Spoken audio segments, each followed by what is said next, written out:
Menimcha hammani xayolida qora tanli bo'lsa qanaqa bo'lishi bo'lsa kerak. O'ylab ko'rgandirman qora tanli bo'lganda qanaqa bo'laman deb. Bugun birga qora tanlik qiz makiyaji qilamiz. Menda shu NYX konsileri bor. Qora tanli qizlarning sochini tak-tagigacha qora bo'ladi.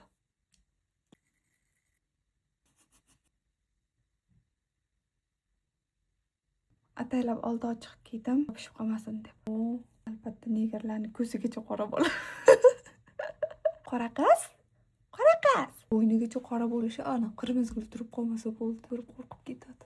Surdim. Oq joylarimga qaramay turinglar, faqat qora joylarimga qaraydi.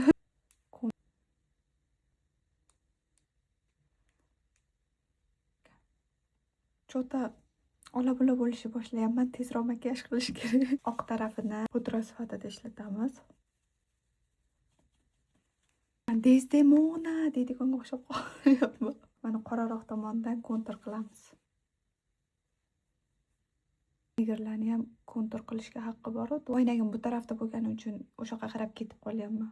Neger bo'lsam sepkilsiz neger bo'lar. Yo'q, sepkilim o'shanda ham bilinib qoldi, buni qarang. Shaftoli rang rumyanim bor, shuni ishlatamiz. Qora tanli bo'lsang, hattoki qoshni ham ayamasdan qoraga bo'yasa bo'laverar ekan. Ichiga qora qilib turaman. Ochiq rangingizni qo'yib kelaman. Linzamni qo'ydim. Menimcha sal qizg'ishroq rang qo'ygan yaxshiroq. Negerlar menimcha buni qarang yaxshi ko'radi deb o'ylayman. Bilmadim, aql qanaqa ko'rinyapti. Men o'zim oynadagi anaqam juda chiroyli. Regulab kelaman. Ko'zlarimiz bo'ldi.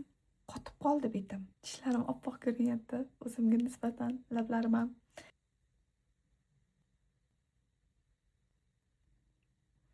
Ustidan gloss qilish kerak. Menda qanaqa gloss bor? Zo'r neger bo'ldim. Makiyaj tayyor. Endi sochimni qilib kelaman.